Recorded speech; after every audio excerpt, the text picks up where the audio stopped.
It's 4:15 in Radio Cairo. This is World of Info. Today we are presenting our program directly live from Studio 3. My name is Dr. Amr Mabrouk. Dua Muhammad is at the control.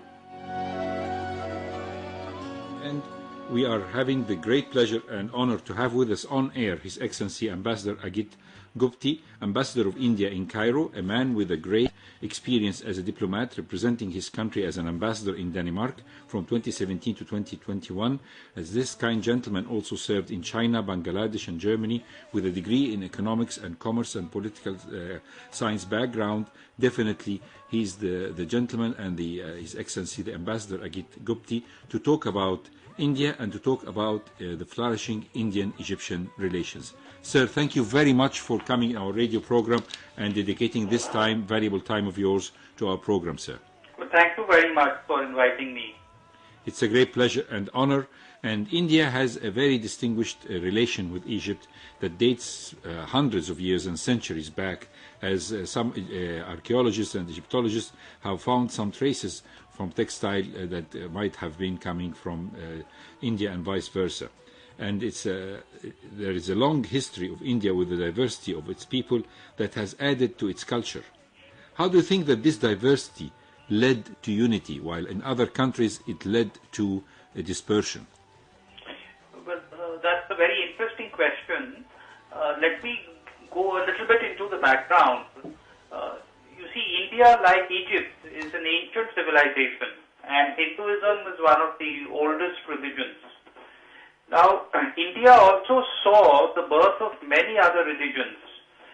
We saw the birth of Buddhism in about the 3rd century BC. Then we saw the birth of Jainism. Later, Islam was brought to some parts of India by traders. They came to Kerala in south of India. And also we had many invaders from Afghanistan, Persia, Central Asia from about the 10th century onwards. Now, one interesting thing about Hinduism is that it is very inclusive, and we have many gods and many religious books. So in different parts of India, different gods are worshipped. So the basic principle is one of tolerance and acceptance of other people. And this helped India and the Indians to absorb and accept. And gradually, whoever came from abroad, they were accepted and assimilated in Indian society. Now, recently, when the freedom struggle of India started, it was a mass movement, and it included people of all religions, and everybody sacrificed a lot. Many people giving up their lives, giving up their belongings. So it was truly a mass national movement. So over a period of time, the feeling of oneness and nationhood has grown. And after independence, this spirit has been maintained. In fact, the Indian Constitution, which came into being in 1950, was one of the most liberal documents of the time, and it guaranteed all religions the freedom to follow and practice their religions and also have their own educational institutions.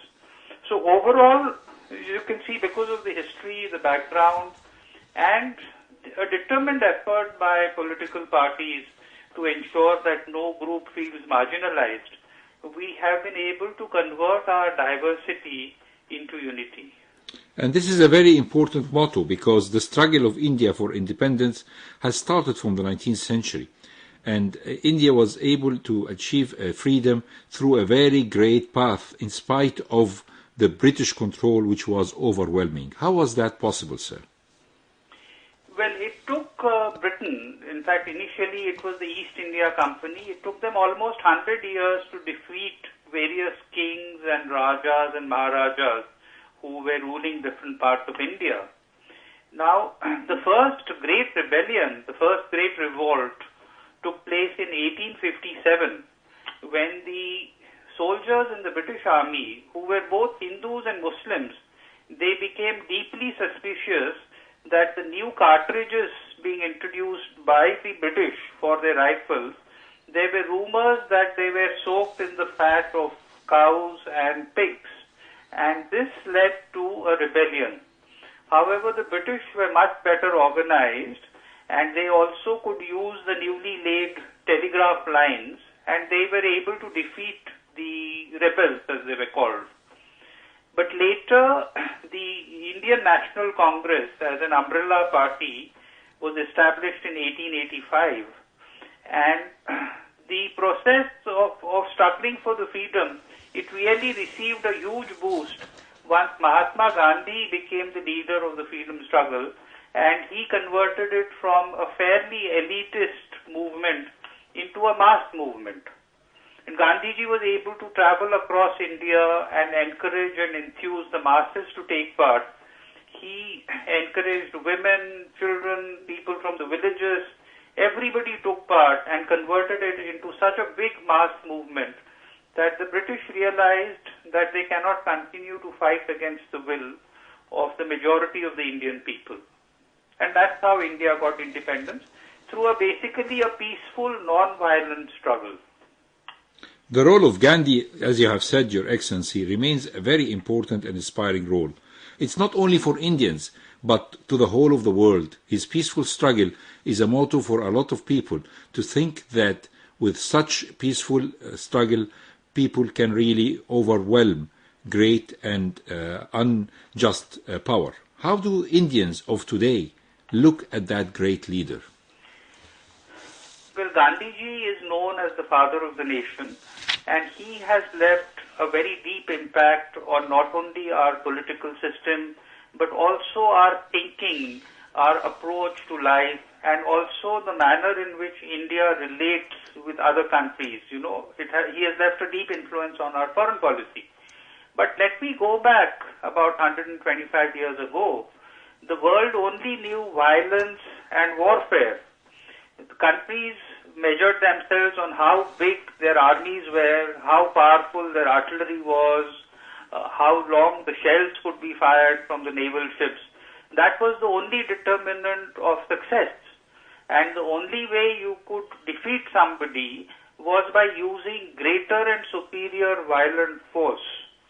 So it was in this situation that the great leader Mahatma Gandhi came, and he was the first leader in the world to argue and advocate that instead of using violence, one should use non-violence. One should use the method of non-cooperation, but in a massive way to make it work. And Gandhiji experimented with this for many years in South Africa. He was very successful there. And when he returned to India, he gradually became the leader of the Congress Party and also our freedom struggle. And as I said before, Gandhiji was able to ensure that it became a mass movement involving everybody across the country. So people were willing to sacrifice, they were willing to be beaten up, they were willing to accept a lot of violence against them without striking back. Now, Gandhiji's importance is not just for India, but his methods and tactics inspired a lot of the freedom movements across the world. And I think I can confidently say that if Gandhiji was not there, many of the freedom movements across the world would probably have been extremely violent. So across Asia, Africa, leaders used non-violent methods to obtain freedom. And even later, and I will just mention 2 or 3 leaders, the great leader Martin Luther King, when he led the civil rights movements for equality in the United States in the 1960s, he used Gandhian tactics of non-cooperation. And similarly, Nelson Mandela, when he was fighting for ending apartheid in South Africa, he used Gandhiji's methods. So Gandhiji has left a deep impact across the world. In India, we still remember him. We remember his message of living in harmony with nature, of sustainable development, of treating everybody equally, of ensuring that women are not mistreated, and of looking after the lower castes, the lower tribes, and the underprivileged. Mm-hmm. Definitely the role of India and Indian people following Gandhi in the non-violent struggle really can shed some light on the involvement or the forced involvement of Indian soldiers in both world wars. We know, of course, in World War I they were involved in the war and passed to Gallipoli, and there were also some Egyptian forces over there. and also in World War II. There were a lot of great losses and a great loss of sacrifices of the Indian soldiers. How do the Indians of today look at these martyrs? We should use the word martyrs for all their sacrifices in foreign lands and their fight in very distant lands and their loss of lives over there. How Indians look at these young lads who fought in different lands almost 1 century and more than 1 century ago. Well, I must say that the government has made efforts to remind India of the sacrifices made in World War I and World War II. We have, a few years ago, I think just in 2016, erected a national war memorial in the main part of New Delhi next to India Gate. And this is to remember the sacrifices of all the Indian soldiers who have fought in various wars, including World War I and World War II. The government is also trying to, through various ways, tell people about the great soldiers, the great heroes. Of course, a lot of the focus is on some of the recent wars which were fought in the 20th century. But let me go back a bit. First World War, when it broke out, the Indians still, many of them believed that their loyalties were to the king, because the British rule was so deeply entrenched. And a lot of Indians fought because they thought they were fighting for the king. And they saw a lot of action initially in France and Belgium in the famous battles of Ypres, the Battle of Verdun, the Battle of Somme, where hundreds of thousands of Indian soldiers fought. Indians also fought in various sectors. They fought in Mesopotamia against the Ottomans. In Gallipoli, yes. And in Gallipoli, they were but I think what is not known very much in Egypt is that almost 700,000 Indian soldiers were deployed in the Middle East and in Africa. They fought extensively to protect the Suez Canal. They fought against the German and Turkish forces. They fought in various places like El Mughar, Lebi Semvil, Tel Assur, the Battle of Megiddo, Sharon, Nablus, Damascus, and more than 4,000 Indian soldiers laid down their lives basically fighting for Egypt, to defend Egypt. And there are many war memorials here. The main one is in Heliopolis to commemorate the sacrifices of almost 3,800 Indian soldiers. But this was World War I. Also, the Indian soldiers fought extensively in East Africa, in Kenya, Tanganyika, as it was known at that time. During World War II, again, more than 2.5 million Indian soldiers were mobilized. We lost about 85,000 soldiers dead. We principally fought in North Africa. Again, many Indian soldiers were based in Egypt. They took part in the battles against Rommel, against the Africa Corps. They fought in the battles before the Battle of El Alamein, and in the Battle of El Alamein, nearly 4,000 Indian soldiers died. The Indians also fought in other parts of Africa, in Palestine, in Iraq, and a lot of our fighting went on when the Japanese invaded Southeast Asia. The Indian troops were stationed in Malaysia, Myanmar, Singapore. They were part of the British Army. When the Japanese actually attacked eastern India, Imphal, Kohima, there was a lot of fighting and a lot of Indian soldiers died. So the Indians fought in many fronts. I mean, there are some smaller fronts. Some of them were posted in China, in Qingdao. Some Indians went and fought in other parts, including the Middle East.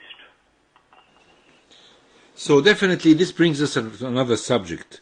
A country that has fought in 2 wars, forced to fight, if we use the expression, in 2 wars, with trial at the same time to achieve independence and to achieve its sovereignty, which has been interrupted by the British colonial activities, had its share of progress after the independence. And the great I wanted to add one comment. Yes, sir. That you see, even in World War II, our leaders supported fighting against Nazi Germany. Of course. Even Gandhiji supported the fight against Nazi Germany and fascist powers like Japan. So our leaders did support the Indian soldiers fighting for a just cause. Definitely, because the Nazis were racist, and definitely they would have inflicted a lot of tyranny on the whole world, not just on India. So when we talk about the great economic progress of India from the establishment of the Republic onwards, it has seen its rise and pitfalls. How can we elaborate on the success that happened and the progress that happened in economy after the independence? Well, again, a very interesting question, and I should give you some background. It is, I think, well known that India was among the richest and wealthiest countries for many centuries. Until 1750, India had about 20 to 25% of the share of the world's GDP. And that is why invaders came to India, because India was rich. They came to plunder the gold and the silver and the diamonds and the jewelry, which so many Indian kings and Rajas and Maharajas had. But the 200 years of British rule converted India into one of the poorest countries in the world. So when we became independent, we were extremely poor. There was a lot of malnutrition, a lot of poverty. Now, we followed a pattern of mixed economy where we allowed the private sector to continue. But gradually, we also began to give a lot of focus to the public sector and to the socialist policies. That was a time when people felt around the world that perhaps socialism will be more just than a capitalist system. And India also followed this. Perhaps the results were not so spectacular because we had a very slow rate of growth in the 1950s and 1960s of about only 2%. There was some liberalization which began in the 1970s and 1980s, which took the economic growth to about 5% per year. But the real progress only began when the liberalization was introduced in 1991, and it ended the era of licensing and control. It allowed the private sector to manufacture. Now, this opening up led to the private sector unleashing its entrepreneurial skills. It gradually brought in more and more foreign companies, and many sectors in India began to grow very rapidly.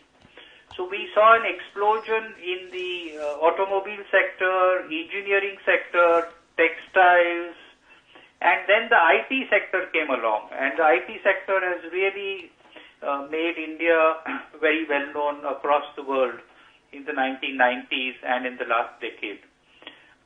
But let me also say that our GDP was only about $500 billion in 2001. And the main growth has come in the last 2 decades, where we have grown from 500 billion to 2 trillion in 2014. And we have added another trillion in the last 7 years. Last year, it is expected that our GDP will reach $3 trillion. So you can see that whereas we may have added only $250 billion of wealth between 1947 to 1991, we have increased the wealth 4 times between 2001 and 2021. India today, with a GDP of $3 trillion, is the 5th largest economy in the world, measured in US dollar terms. We are the 3rd largest economy as measured in purchasing power parity. And this year, we expect our economic growth to be about 9.2%.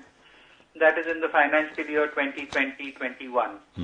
We hope to reach a GDP of $5 trillion by 2026 and perhaps $8 trillion in 2030. So this will be much, much more than the GDP of, say, Japan or Germany today. So this great jumps can be attributed. Is it only to the IT sector or the whole economy or the whole sectors as a whole, sir? No, it is not just the IT sector, because the IT sector contributes perhaps $200 billion in terms of turnover. But you have many other sectors where we are very... In fact, I'll tell you, India is the second largest producer of steel in the world.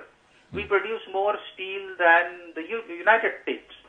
We are among the largest producers of cement, aluminium. So in many sectors, we are very big. So it is a comprehensive growth. It is not just restricted to the IT sector. So speaking about that, could this rise in the economy and the economic flourishing, could it be attributed to the fact that India is one of the largest democracies in the world, or is the largest democracy in the world? How India was able to ensure the survival of this democracy, and how far this democracy has affected the economy? Well, you see, India is such a diverse country with so many different languages, different religions. The caste system also has an impact in how society behaves. So I think the only way in which India would have survived is through a democratic model. Now, why and how did this happen? Because we were not really used to democracy, because we had the British rule before, and before that, like many other countries, we had kings and maharajas and rajas. So the reasons are, I think, say perhaps three main reasons. One was the constitution, which ensured that all religions were treated fairly and equally, and also that affirmative action was taken to look after the poor and the lower castes. The second was that we were fortunate that our first Prime Minister, Jawaharlal Nehru, he ruled for many years, from 1947 to 1964. So for 17 years, he had the time to put in place certain traditions. He liked to dissent, he liked to debate. He did not mind if people opposed him. So certain traditions were put in place. And finally, we have created a number of institutions which have become strong. We have an election commission which conducts very free and fair elections. If the political parties lose, they give up. They don't try and hang on to power. We have a free media. We have hundreds of newspapers of different languages. We have hundreds of TV channels where there's constantly debate going on. And let me sort of conclude by saying that the reason why democracy has worked in India is that we have not targeted any particular group, any religious group or any ethnic group. We have not targeted, and in a deliberate way we have tried to include people from all parts of India, all religious groups, in all our activities. So if there is a committee to look at something, there will be people from different parts of India, different religions, different backgrounds. So I think this is how people have felt that through democracy their voice can be heard and their grievances met. So it's a bit strange that in spite of the democracy, I think you have, of course, fought very much illiteracy, but some of the population has literacy inside India, and yet these illiterate people are able to perform their role in democracy. How was that possible, sir? Well, the levels of literacy have improved very significantly in the last few years. And today there are not so many people who are illiterate. And besides, you see, with the coverage of TV, with mobile phones, I think every Indian now has one or more mobile phones. People very much know what is happening in India, in their own state, and also the world. But what we have done is we have been able to create some world-class educational institutions. We had a good history of private universities and public universities, but then in the 1950s onwards, we also set up the Indian Institutes of Technology, the Indian Institutes of Management, the Indian Institute of Science, and these have really produced some excellent students. Many of them, of course, went to the US and became CEOs. Even today, the CEOs of the main American companies are Indians.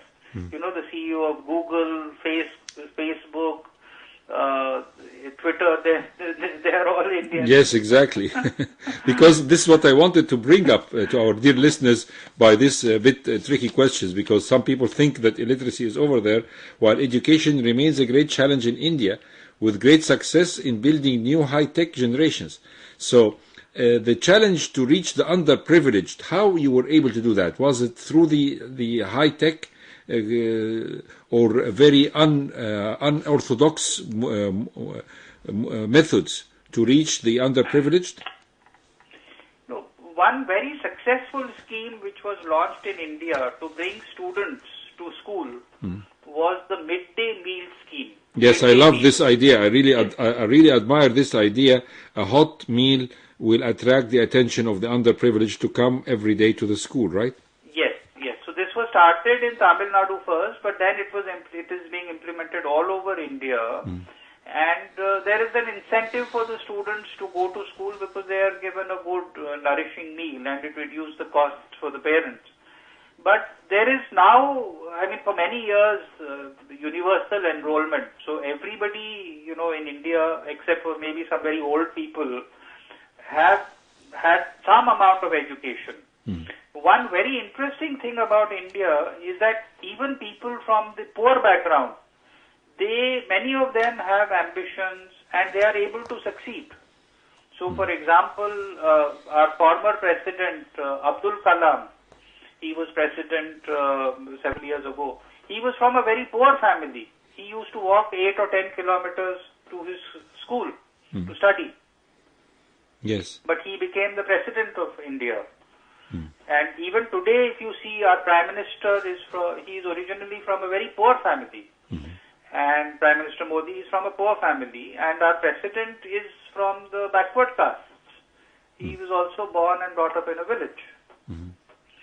So these are inspiration stories for the others. Definitely.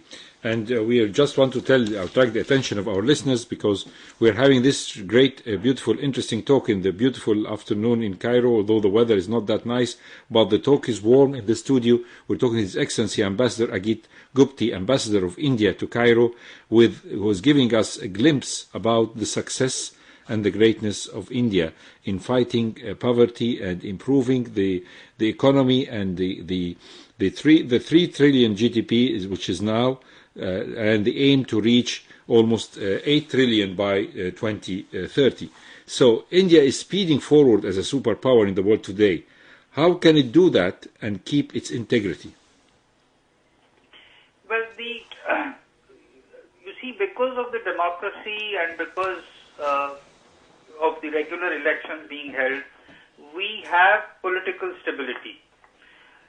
Now, this combines with the fact that we still have a comparatively young population. The average age is about 27, 28, and most of them have another 20 or 30 years ahead of them. We also have a strong entrepreneurial class, which is active in many sectors. In fact, if you see the leading Indian companies, it is not constant like in many developed countries. But in India, it keeps changing. There is a lot of dynamism. Now, in the last few years, for example, we are seeing a lot of startups which have come up. We have a lot of unicorns which have come up. One of the biggest Indian companies is Byju's, which basically does online education. So you see a lot of change and innovation in India. Now, the differences which were there among the people because of different language, different ethnicity, different customs, those have also been reduced because of modernization. There is a great love for Bollywood, which is across India. Indians also love cricket, just as Egyptians love soccer. All of us love cricket. Yes. We love the Bollywood music. Now, yoga has also become very popular. So these are the things which help people to come together, to bind together. And today, let me point out one more thing, that the young Indian, when he's finishing high school, he is applying for college, whether it is engineering, medicine, dentistry, architecture, and if he gets admission to any college anywhere in India, he goes there. Even 25 years ago, most of the Indians stayed put with their parents. But today, most of the young Indians are ready to move. So anybody who is ambitious and wants to do well in India has to be mobile.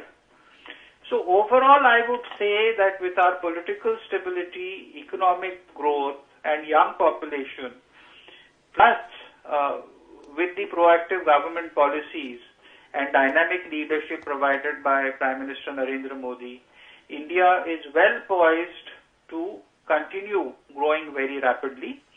We are also now in a situation where almost the entire world is very positively inclined to India.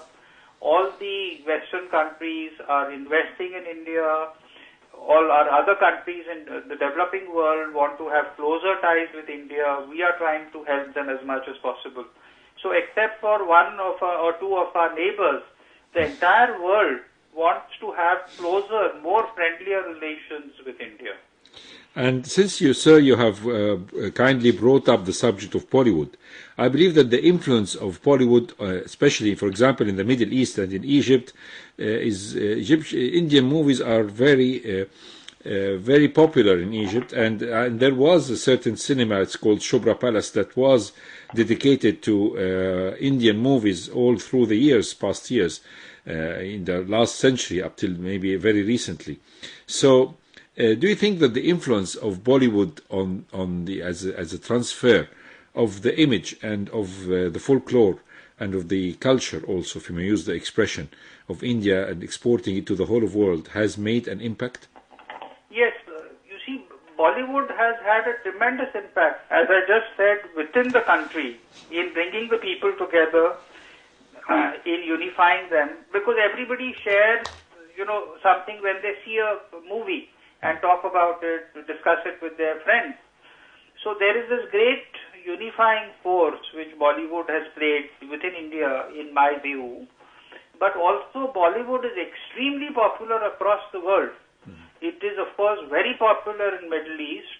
Amitabh Bachchan, Shah Rukh Khan are household names. Yes, of course. I am told shopkeepers are ready to give a discount if you say you are from India. And I would like to tell you a story, sir. Amitabh Bachchan's first visit to Egypt was in the early 80s. And he went to visit the Egyptian Museum, and the Director General of the Egyptian Museum said after his visit that this was the maximum occupancy of the Egyptian Museum because all the Egyptians went to the museum on that day to see Amitabh Bachchan. So on that day, in particular day, the Egyptian Museum has received the biggest number of Egyptian visitors to it. So this man is still have a big place in their hearts up till now, I think. And during his recent visit to Cairo, he has been received with great admiration and love. But let me tell you one incident which took place just 2 weeks ago. We had a professor from India who was working in the United Kingdom. She and her husband wanted to visit Egypt for a holiday, and they were trying to book their program with a travel agent in Egypt, and she could not make the payment. There was some problem in transferring the money. But when she told the travel agent that I am from India, so the Egyptian travel agent said, "Oh, you are from the land of Shah Rukh Khan." And he said, "No problem, because you are from the land of Shah Rukh Khan, I trust you and you can make the payment later." Now she put out this story on Twitter, and it went completely viral in India, and tens of millions of Indians have seen this story. And when Shah Rukh Khan saw this, he actually sent photos and cards to the Egyptian travel agent, and he also put out a tweet.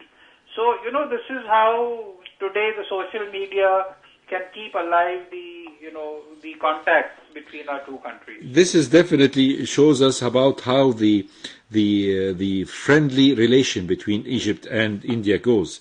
Before we bring the subject of COVID, we have to talk, since we talked about this warm relation, how Bollywood has really affected the Egyptians and how the Egyptians, vice versa, love India and the Indians love Egypt from stories like this. We have to give our listeners that the strong ties don't only go back to Nasser and Nehru, but it goes back also to Gandhi and Saad Zaghloul. Very famous leaders of Egypt, popular leaders of Egypt, had strong ties and exchanged letters and exchanged visits in the case of Nehru and Nasser. And even when President Nasser died and his wife paid a visit, Indira Gandhi received her as she received the state heads of states in the airport and opened up the VIP section for her. This gives our listeners the idea of the strength of this Egyptian-Indian relation. And sir, I don't envy you. You have a big job ahead of you on your shoulders, because you are trying to improve a relation which have reached the point of fraternity. How can you improve that more? Tell us about Egyptian-Indian relations, sir. Well, as you mentioned, the contact between Gandhiji and Saad Zaghloul, and also between President Nasser and Prime Minister Nehru, they have provided a very strong foundation to our relations. And I think the friendship between Nehru and Nasser was very special. It led to the formation of the non-aligned movement. And it has provided a very special impact and flavor to the relations. Now, in recent years, we have continued to have high-level visits. President Sisi visited India twice in 2015 for the India-Africa Forum Summit, and again in October 2016 as a state guest. We've had regular visits at the ministerial level between the foreign ministers, the defense ministers, etc. Now, unfortunately, due to the pandemic, things have come to a little bit of a slowdown in 2020 and the first half of 2021. But I'm happy to tell you and all the listeners that 17 Indian delegations have visited Egypt in the last 6 months, between June to December 2021. And we had, within this 8 business delegations, they were all taking part in trade fairs and exhibitions in Egypt. And they all told me that this was the first time that they had left India since the pandemic began. Mm-hmm. Because Egypt is perhaps one of the very few countries which is still organizing physical events. So a lot of Indians came here and they traveled and enjoyed themselves. Mm. But we are working on energizing the relationship, and I think you have to wait and watch what happens. Definitely. I had the luck to have a meeting in India, in New Delhi, 3 years or 4 years back, and in 2016, now it's almost 6 years now, time is flying. And I really enjoyed my stay over there, and the diversity that I met. It was a plastic surgery meeting over there, and definitely it was very interesting to see New Delhi, how the fact of the diversity is over there, and the close cities. And I think that my visit to Taj Mahal has affected my imagination and my life and mesmerizing experience up till now. So tell us about the economic cooperation between Egypt and India. I believe that there are a lot of investments, Indian investments in Egypt, and I know that Indian businessmen have done a lot in investing in factories and industries here, right, sir? That's right. Well, we have about 50 Indian companies who have invested through the years in large manufacturing facilities in Egypt. Together, they have invested about $3.2 billion, and they mainly operate in various sectors such as chemicals, oil, food products, textiles and garments, healthcare, pharmaceuticals, etc. Now, the interesting thing is that these companies are mainly in some very niche areas, and they are either providing these items for the Egyptian market, or they are exporting it, or a combination. Mm. So together, I would say that the Indian companies are contributing perhaps $1.5 or $2 billion of exports every year, because they are exporting to Europe and America and developed countries. And they also provide direct employment to about 40,000 Egyptians. So overall, I would say that the Indian investment is very valuable because it is not in, sectors like property where you buy and you sell. But when you set up a factory, then it will stay there for the next 100 years, right? So it makes a big contribution. But our trade is also significant, and I would like to mention that we are seeing very good growth in the trade this year. Egypt's exports to India in the last 6 months have actually doubled, and it will be surprising to you and listeners that India has become the largest export destination for Egypt in the last 6 months. That's very good news, sir. And this year we will see our bilateral trade go to a record level. Mm-hmm. So since we talk about the people-to-people diplomacy, a lot of Egyptians have, of course, been mesmerized and have been very much interested to visit India because of the Bollywood industry, and vice versa. I think all the Indians know about the pyramids, know about Luxor, Aswan, about Hurghada and beautiful beaches. So how about the tourism, hopefully after, of course, COVID? So how bilateral tourism from both sides? How far is Indians going to Egypt and vice versa? Egyptians going to India?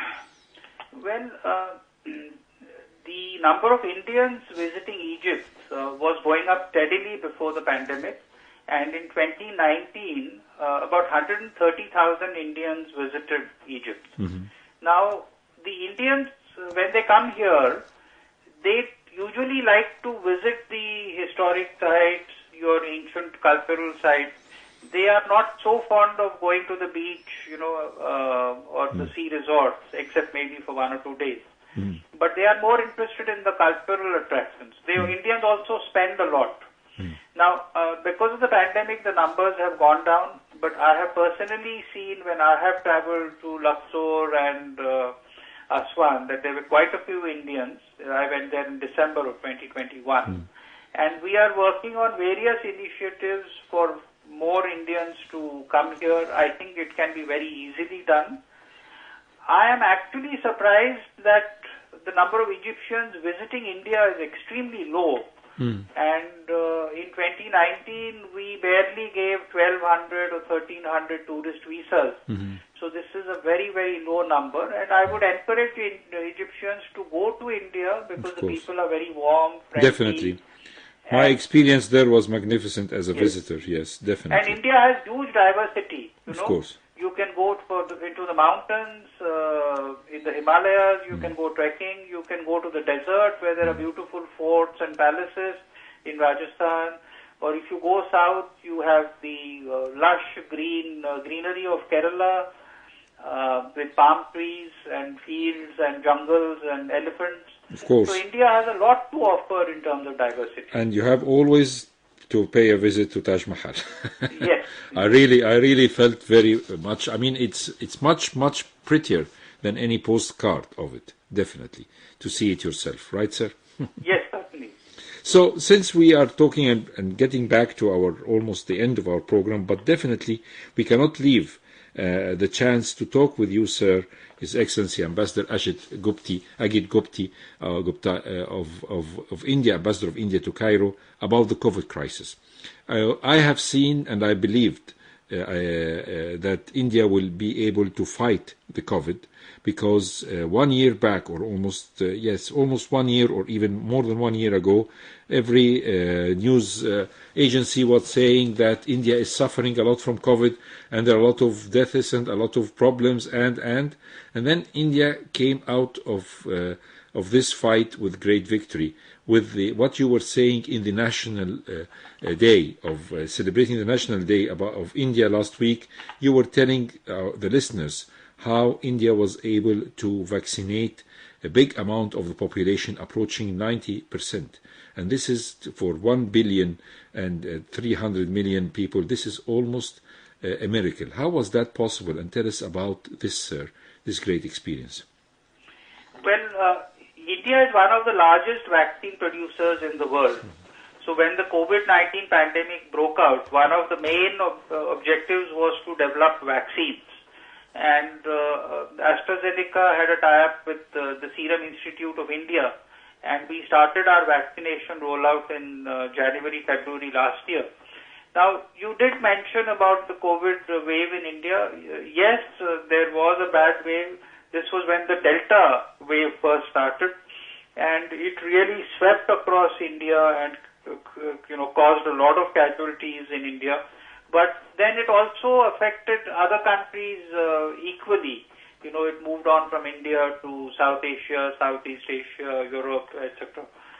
So just as we are now fighting the Omicron wave, the Delta wave also created. But what has happened is we have relentlessly pushed for vaccination. Our political leadership has been very firm in its message.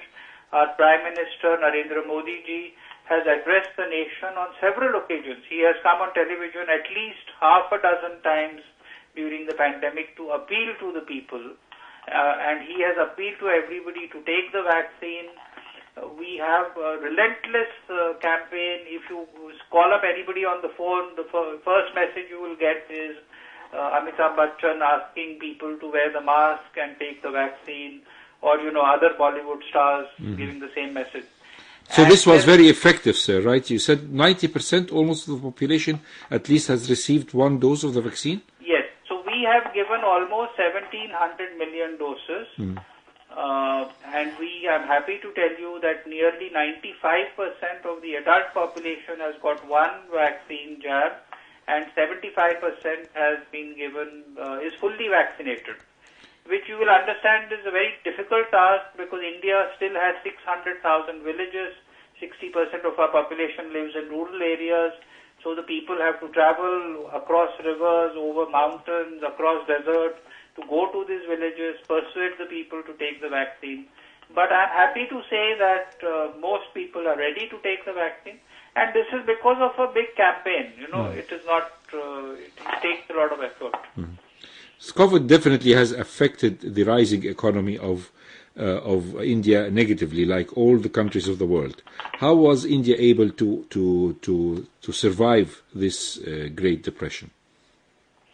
Well, the adverse impact was in 2020 when the COVID started, and we did a very strong lockdown in an effort to get rid of COVID. Look, no one knew how to fight this pandemic. No country knew, and I think most countries have experimented and tried this or that or the other. But then gradually we had to continue opening up. Sort of herd immunity was also came into play. But we have continued to take precautions. So most of our organized sector, people were wearing masks. They are still wearing masks if they are fully vaccinated. That has helped to prevent the spread of the disease. And I told you the vaccination has been very successful. But we have also taken a lot of precautions, and we have strengthened our healthcare.